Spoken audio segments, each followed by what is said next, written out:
Du-du-du-dum. Du-du-du-dum.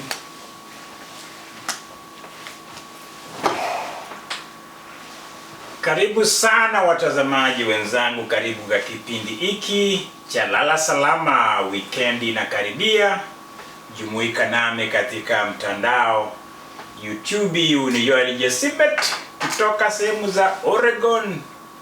Karibu sana, shukuru kwa mibaraka zako, upendo wako ulio mkamilifu, na kutakia weekend njema. Kwa wale wanasherehekea sabato njema, na watakia mema na watakia mazuri, kwani tupokee upendo bwana, tupokee salamu na tupokee mazuri. Asante sana. Well, episode number 63, my friend. Good Friday indeed. I'm having a little marathon with you, building up to Chicago Marathon this weekend, my friend. So I'm rolling out my episodes. I'm fired up. I've been having a good time, recovering from day-to-day events and activities and life. Man, I think I need a break. I'm not young anymore, my friend. My wife tells me, slow down. Well, what do you mean, slow down? Anyway, I need to slow down. Too many games. It's high school season, and the high school season can be hectic. Last night was back-to-back at the local high school. So yeah, that is what some of us do. We hustle. We hustle indeed. We try to make a living. If that is how living looks like, well, that's how it is. In this episode of 63rd episode of Tuko Riadha, welcome to the playing fields of athletics. Yeah, it's Chicago Marathon, and come to marathon, there's a shadow hanging with marathon and Kenya. I've talked about it at length. I suspect it will be the last awakening, or the call to stand up for decency in Kenya. I suspect marathon continues to be the storm within the boundaries of Kenya and the Rift Valley, my friend. I hope the escarpment is able to withstand and take a higher ground. Otherwise, the floods and the avalanche of the storm of steroids and doping in Kenya hopefully doesn't sweep the whole Rift Valley, Bonde la Ufa, so to speak. But anyway, talking on marathon, I feel an urge to still remember Rebecca Jeptegei. I suspect that as we move on in our lives, we want to be cheerful, which is okay. We want to be happy. So to remind us of the dead, whom the book says, let the dead bury the dead. What a statement. Let the dead bury the dead, so the word says. Yeah, it's true, yes. At the same time, remembering or recollecting good times is not a bad way to look at those who have gone, those who don't exist, those who have died. But Rebecca Jeptegei has always been, I think, to me, it's an active spirit that keeps telling me, you love the sport, so give it a shout out. Give it a memorial moment. So the reason why I'm doing this, because a friend of mine did give me a little bit of an event that happened post-COVID. I think it was 2020, 4 years ago, the 7th of October, which is, today is what, the 11th, the 12th of October? Yeah, I think it's the 11th. So a few days, 4 years ago, in the night in Valencia, Spain, a man by the name of Jeptegei. I've just mentioned Rebecca Jeptegei. You see where I'm going. I'm developing an affinity. I'm pledging my allegiance to the rooster of Kampala, Uganda.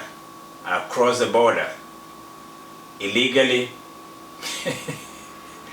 I could be an illegal immigrant right now in Uganda. No, I find those names to be the twins of my episode today. Rebecca Jeptegei and Joshua Jeptegei, who is a world record holder in 10,000 meters and 5,000 meters. If you don't know the time in 10,000 meters, it's 26:11 in the night in Valencia 24 years ago. I had not watched the clip, and a friend of mine sent me the clip, and I was just shocked, not only of the quality but of the athlete, Joshua Jeptegei. When you watch an event, when you watch a 10,000 meters, and I'm really curious. I'm on high alert to see more of this Joshua Jeptegei. You know, I think I've been biased. You know, my lenses, I'm very focused on Kenyan athletes, which is, you know, where I came from, and those are my roots. And then you see across the border of Uganda, and there's talent there. There's great athletes, and Joshua Jeptegei and the late Rebecca Jeptegei have come now and informing me of how broad or how thick, how arbitrary that boundary is. Uganda and Kenya might be one country, who knows? Because back in Berlin, 1800s, some barbarians, they were Europeans, divided the continent, and that's why we have Uganda and Kenya. But we crisscross. If you go to Mount Elgon in Kenya, you look at how people shop in Uganda, how Ugandans shop, maybe. It's like Mexico and US, and how these fake, arbitrary boundaries just create tension, unnecessary hate and suspicion. But now let me go back to Joshua Jeptegei, the night in Valencia. So yeah, I was glued. I've never watched, I'm very studious, I'm very focused. I watch track and field like I'm watching a science project, or I'm so intense. So yeah, a friend of mine, Kevin, I give a shout out to Kevin Castillo, he sent me this clip and says, hey, look at that, I've never seen it before. And I was like watching it was a world record event, but I'd never seen it. I know he holds the world record, but to see it on a clip, to see the whole thing unfold, makes you appreciate it more. It's like watching a movie, you know, for guys who watch movies. The first mile was 4:12. I think they went through like 7:30 something for the first 3K. I think when they came to 5,000 meters, Kimeli, who did tremendous work in that race, world record pace, they went through the 5K at 13:07. 13:07 is national records for many countries around the world. That is very respectable pace or time for 5,000 meters. But that's a halfway home, okay? So Joshua Jeptegei makes it looks as if it's ordinary with that halfway point, 13:07. You are watching that, you're like, is he gonna do it? The pacemakers, I think there were different pacemakers. There was one from Australia, what is his name? Honweg was there, and then the second guy was Ramsden. But Kimeli, the Kenyan young man Kimeli, let me tell you something about racing. You need everything to be in the right place. I've talked about how Beatrice Jeptegei, not Jeptegei, now I'm really Jeptegei. Beatrice Chebet from Kenya, how she tried to break the 10K record, and how challenging it is. The challenging part I noticed was not in the beginning. That's as great as the beginning of the race is. It's in the middle pace, it's the middle package. So they crossed on 13:07, and then he started pounding 62, 63 was the slowest. I'm talking of 400 meters. Joshua Jeptegei is I got to say, when people live and run in pain, and this is what I saw today, I saw the internal part. You can see the internal part of a runner. When people have trained themselves to run within or in the zone of threshold, and even go beyond the threshold of pain, you're about to watch greatness. And so when I was watching this race, and I was listening to the broadcaster losing his voice, And I think he dropped the mic. I think people say when you drop the mic, it's a drop the mic moment. You know you've witnessed history. Let me tell you 10,000 meters, the history of 10,000 meters, okay? Let me give you names. In the 1900s, we had Zabotek. I think he was a Czech, some European guy. I'm talking of Ron Clark, the Australian. I'm talking of that was in the Ron Clark Australian was in the 70s. Then when you come to the 90s, you have Haile Gebrselassie from Ethiopia. And then he passed the baton slightly to Paul Tergat, whom they became great friends. And then move down a little bit, you find Kenenisa Bekele, whom I think he revolutionized the way people race or run 10,000 meters. Then oh, I forgot Las Veren. Las Veren, the Finn, the flying Finn, was in the 70s. And in the 60s, I think it was Ron Clark. So I don't want to pass these great 10,000 meter runners. And they were great 5,000 meters runners, as you see how Joshua Jeptegei has revolutionized the event. My suspicion is that I think as you can tell, the strength of this Joshua Jeptegei guy from Uganda is moving to marathon. That's where they all end up because they want to have a great payday. It's their 401k. So when you move to marathon, you never come back to track. But the way he finished that Valencia race in 4 years ago, I'm so excited about it because I can still feel the energy. Tells you the paradigm. It tells you there's some people who are they don't belong to these ordinary spheres.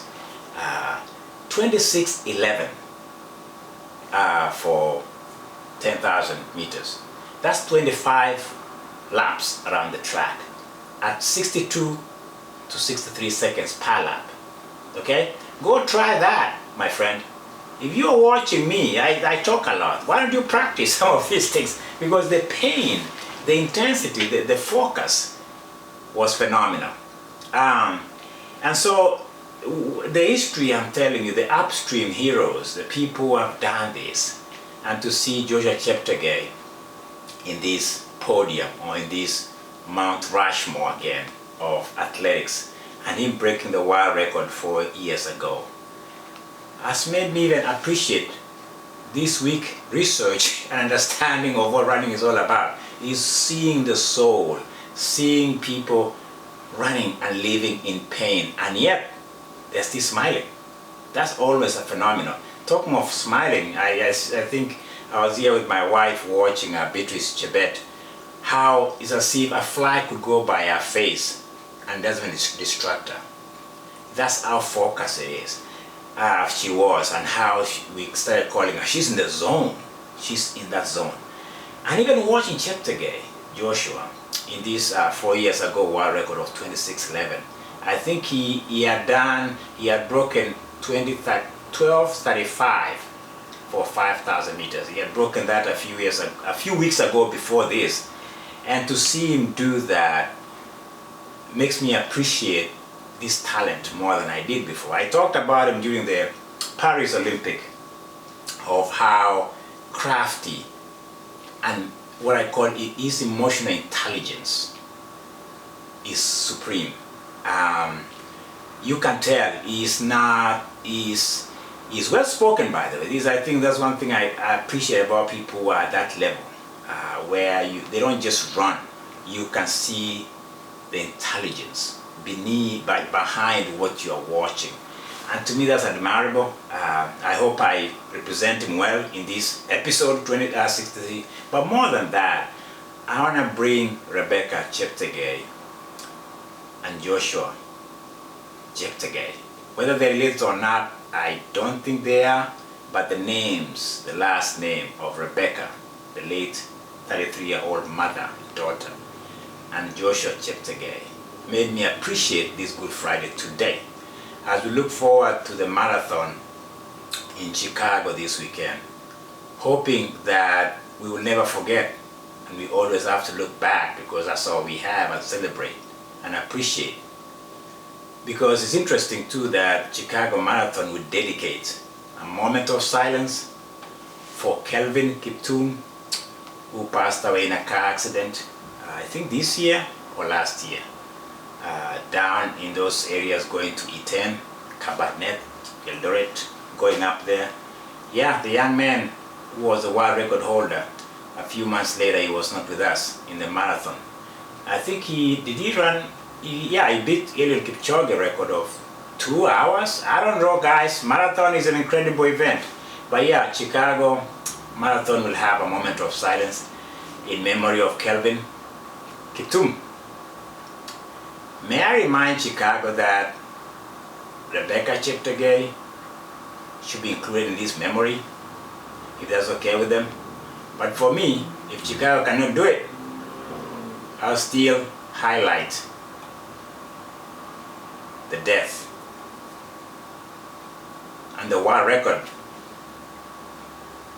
of Rebecca Jeptegei and Joshua Jeptegei. It's an honor to talk about those two in the same sentence. Because you know what? It's an honor to have a Good Friday. It's a privilege to have a Good Friday and interact with you in this sense of episode 63. Because life is a countdown. See you soon. Talk to me. Subscribe, like, tell a friend to tell another friend, a neighbor, or a church member. Love you all. Peace unto you. Bam. Bam.